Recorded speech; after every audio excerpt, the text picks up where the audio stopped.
Hi there, welcome to iTWireTV. Today we're joined again by Geoff Schomburgk, Regional Vice President for Australia, Pacific and Japan for Yubico. Thank you so much for joining us, Geoff. Pleasure, David. Good to see you again. Yes, so Geoff, I'm really interested. We've talked in the past many times about YubiKeys and multi-factor authentication and how important these are. And, what's been on my mind lately is I've been reading reports about security breaches, and a lot of these follow a similar pattern. There was one particular example where, during COVID days, people were working from home and a worker working from home on their home computer downloaded a cracked version of Photoshop, as I guess some people do, uh, but it had malware in it, and that malware stole their credentials from their computer. Of course, that impacted their own personal things like their banking, but it impacted the company because they had saved credentials for their workplace. And the company ended up going to a cyber insurance agency because they got breached, and the cyber insurance agency tried to figure out what happened. And they believe that when this person downloaded the malware, it stole credentials, a bad guy checked that they could log into the company environment, they could. Then there was no activity for a while. The cyber insurance company thinks that the credentials were sold on the dark web. Then suddenly one day there was activity, somebody logged in. They logged in as a worker, even though the worker didn't have administrative access. The bad guy was in the company environment. They were able to run tools like Mimikatz to download credentials for administrators, and they started encrypting things and so on. And, as I read that report and as I read all sorts of cyber breach reports, I keep thinking, far out, if only they just had a YubiKey, they could have stopped this at the first point of ingress. Mm. So, I guess what's been on my mind though is we've talked about YubiKeys, and look, I've got YubiKeys. I use YubiKey myself, um, but I'm wondering if this isn't really. This is my thinking. Is this something that companies need to be tackling instead of us all thinking about it as an individual problem? That individuals need to take responsibility and set up a YubiKey and set up their credentials. I'm keen to understand from Yubico's point of view, what an enterprise could do. And I understand, I guess as a starting point, I understand that Yubico has some sort of enterprise program, some sort of subscription program. Is that right? And I guess, Yes. tell me about that.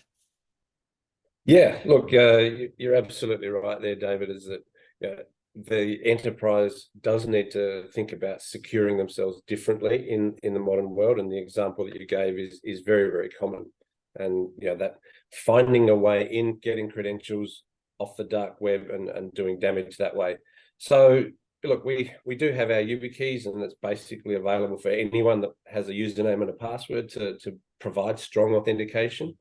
But in the enterprise space, when you're starting to roll these at scale, there are different challenges that need to be considered. And that we have introduced a subscription offering, which we call Yubi Enterprise Subscription, which brings a range of services, not so much the product, around the YubiKey product to make it easier for large organizations to deploy YubiKeys to all of their staff. Okay. How do these services work? So, yeah. Yeah. So look, today, if you want to get a YubiKey, you can buy it up front. It's a one-off payment, so there's no additional fees and charges, and happy days. But in an organization, you've got different things to consider. You've got changes of form factors as people change their laptops over every couple of years. You've got staff movements, people coming and going. You've got peaks and troughs in workforces in some industries.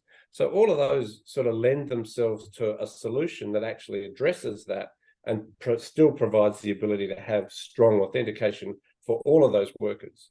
So the subscription offering that we do offer, instead of a capital one-off payment, we call perpetual license, you can have a subscription license, which is an ongoing OpEx type model. So we're all familiar with that with software now. You pay for your Microsoft subscription on a monthly or annual basis.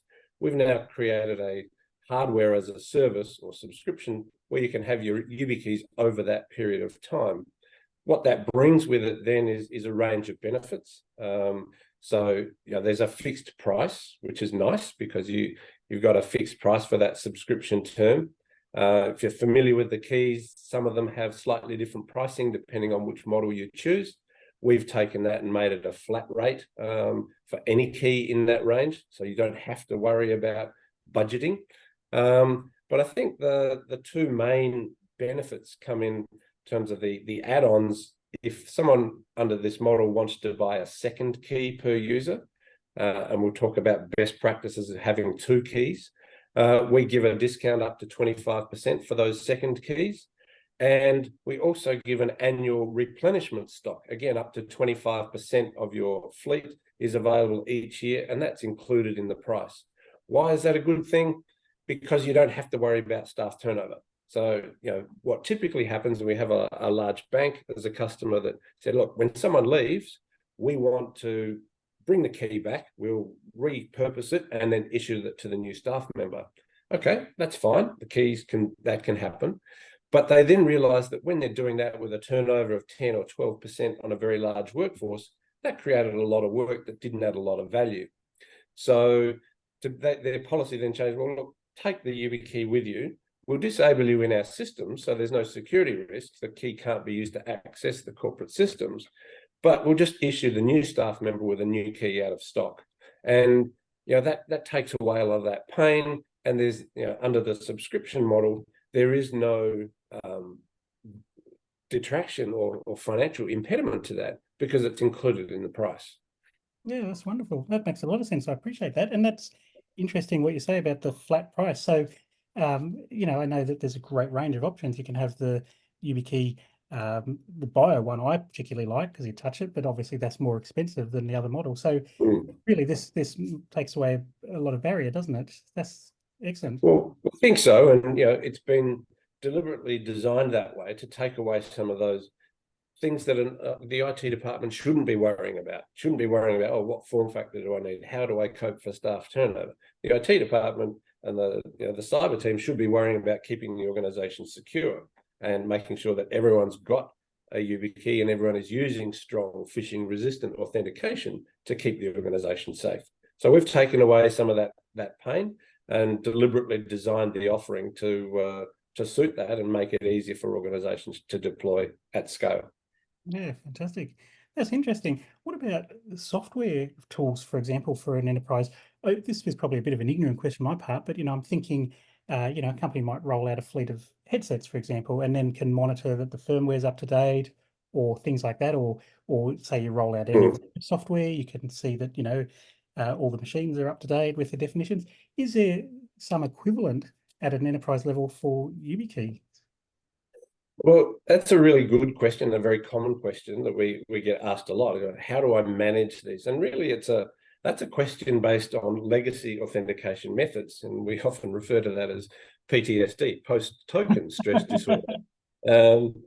But historically, organizations feel they have to manage these assets, laptops, mobile phones, etc.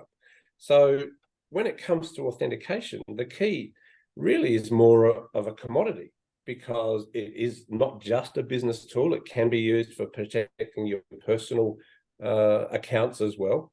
And we would flip that on its head and really say, well, what do you want to manage? Because with modern authentication and using the YubiKey or passkeys more generally, there really isn't much to manage at the device layer. All the hard work is done by the back-end application, be that your Microsoft Entra ID or your identity management platform or whatever. So that back-end platform does the work in terms of management. With the YubiKeys, as you know, there's no software on the key, there's no batteries, no moving parts, you can't upgrade the firmware. So what is it you really want to manage? If you just want to track who's got what key, sure, that can be done. Then be done in a spreadsheet, or that's again something that we can manage on behalf of the organization. But if you want to know who's used what type of device to authenticate, as I said, that's all managed by your back-end applications. So it's a change in mindset from management of a security asset, whereas we see really it's more a commodity item certainly from a price point of view, much like your mouse or your keyboard. And we ask organizations, do you manage those assets, or do you just consider it a sunk cost and the employee takes a mouse or the keyboard with them? A different mindset is really the way we approach management. And the short answer is, from a YubiKey point of view, no, there's nothing to manage. Yeah, okay. No, that makes a lot of sense. And you're right. Now I think about it, in Office 365, for example, I can go in, you can see the keys against somebody. Yeah, okay, that's wonderful. Mhm. What about then customizations? Like, let's say an enterprise wanted to subscribe and they want to roll out 500 keys. Do you offer services that might allow them to print their logo on it? Although that said, is that a bad idea? If you're trying to be secure, should you advertise that, hey, this is such and such bank's, Yeah, employee security key? Well, I guess what's your thinking there? yeah. A great question, and I'll differentiate between customization and personalization. So customization is a service that we offer where you can add or disable certain features on the YubiKey, and that might be something like pin length. So the YubiKeys come with a 4-digit pin as minimum. Some organizations may wish to enforce a pin of six digits. So we can do that customization. But in terms of providing some bling, if you like, to your YubiKey and personalization to it, that can be an etching of the your client's or your company logo, or a colorful sticker such as our Yubi styles, and they can be personalized to your individual choice, or again, you can print your company logo on those stickers to make the keys more identifiable. Now, from a security point of view, obviously our recommendation is any visible marking of ownership on the key is a bad thing. Yeah. So again, if, for example, if you had a logo of your crypto exchange on the key, all of a sudden it becomes a lot more interesting to a bad guy than if it's just a blank key with no markings on it at all. So from a security point of view, we would suggest no visible markings. But we understand that from a personalization point of view, people might want to have that. So again, it's possible. We offer that security advice, and again, let the organizations and the individuals involved make those decisions. Yeah, fantastic. No, thank you. That helps a lot. Okay, so say an organization want to subscribe and they said, we want to embrace this, we want to enforce, we want to educate our people and have them use YubiKeys. I guess, do you offer advice to help a company roll out a program like this, especially a company who, this is something quite new. They probably don't really know the best way to train people, to teach people, to encourage it. Can Yubico help with that? Look, we can, and we do have a range of professional services that are devised to support organizations like that. But in those early conversations, we have opened the conversation with, well, deploying YubiKeys is just like any other change program. You're asking your staff, your user group, to do something different. So consider it like any other change program where you're rolling something out. Clear communications about why we're doing this, engage all your stakeholders, identify your champions, start with testing and user groups, and let it feed and grow from there. And when it comes to deploying, leverage existing processes wherever you can.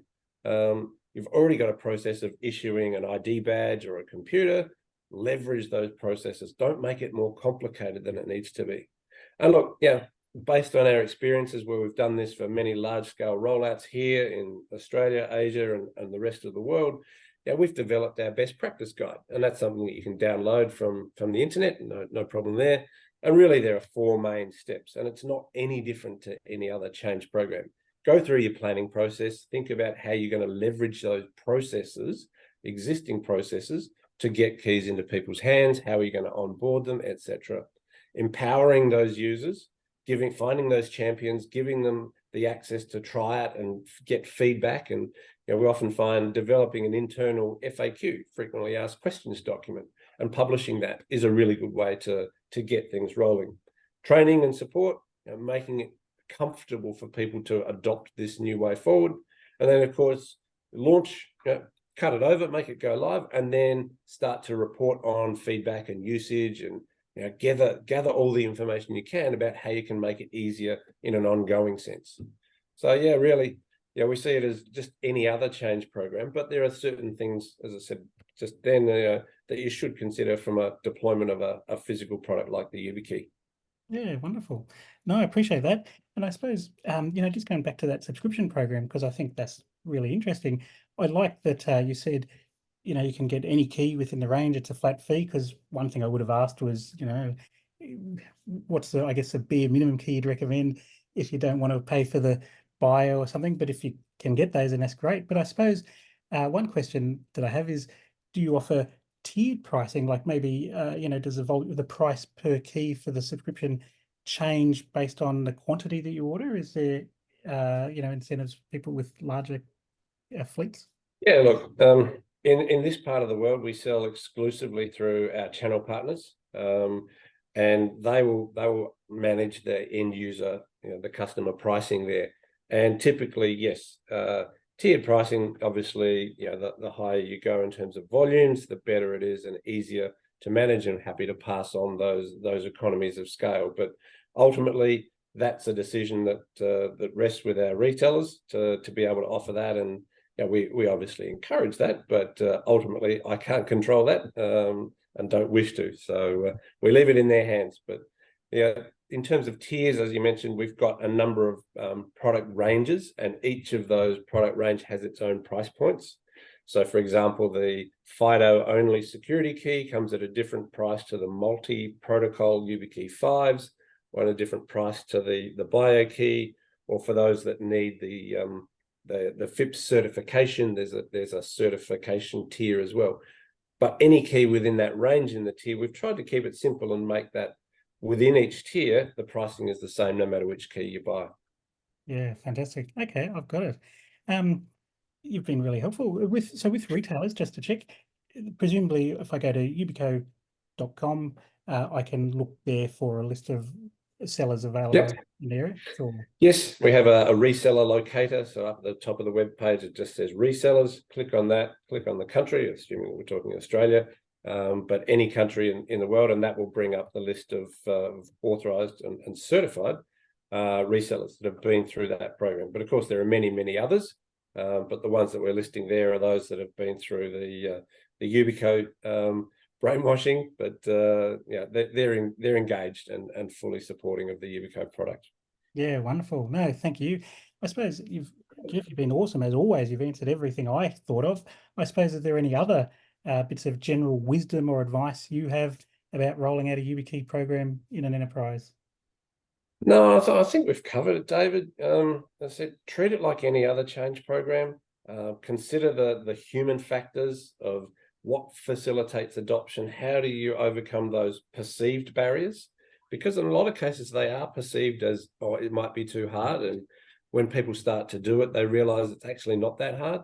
So, consider that as a change program. But really, the benefits of moving to modern phishing resistant authentication are there to stop the account takeovers and the problems that you mentioned at the start. The big tech companies have made this available. It's integrated into their applications. So it really is available and easy to use. It's not that scary, but it does take some work. But anything worthwhile, you do need to do that planning, as I said before. So I don't think there's any wisdom there other than it is possible. It's not that scary. Do your planning, work with us, and we're happy to share our best practices. Make it easy and be simple, and be confident that at the end of the day, you and your user group, your whole staff cohort is going to be very secure. Yeah, fantastic.